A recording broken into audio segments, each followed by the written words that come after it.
السلام علیکم ورحمۃ اللہ وبرکاتہ۔ امید ہے آپ تمام رات خیر و عافیت سے ہوں گے۔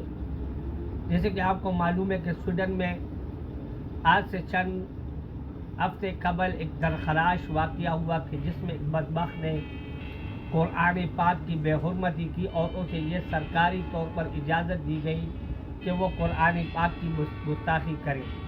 اسی حوالے سے ایک مسلمان نوجوان جس کی تصویر آپ کے سامنے گردش کر رہی ہے، اس نے بھی سویڈن میں جا کر اور سویڈن حکومت سے اور پولیس سے اجازت چاہی کہ یہ بھی تورات اور انجیل کو جلانا چاہتا ہے، تو حکومت وقت نے اور ان پولیس آفیسر نے ان کو اجازت دی کہ وہ قرآن تورات اور انجیل کو جلائے۔ تو یہ عین وقت پر وہاں پہنچے اور دنیا جہاں کی میڈیا وہاں موجود تھی، لیکن اس مسلمان نوجوان نے تورات اور انجیل کو نہیں جلایا، بلکہ انہیں بتایا کہ مقدس کتابوں کو جلانا آزادی اظہار رائے نہیں۔ ہم قرآن پاک، تورات، زبور، انجیل پر بھی ایمان رکھتے ہیں۔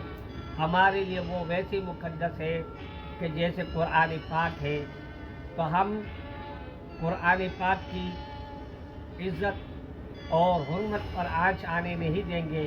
تو اسی لیے تورات، زبور، انجیل بھی ہمارے ایمانی جز کا حصہ ہے، کیونکہ ہم نے 1,24,000 انبیاء پر ایمان لایا۔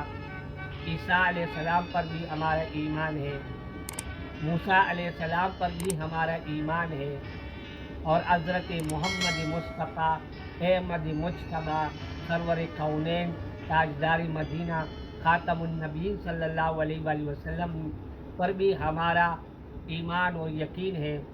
اس لیے مذہبی اسلامی تعلیمات کی روشنی میں اس نوجوان کے اس اقدام نے مسلمانوں کا سر فخر سے بلند کر دیا۔ میں اسے سلوٹ پیش کرتا ہوں اور خراج عقیدت پیش کرتا ہوں۔ زندہ باد اسلام، پائندہ باد۔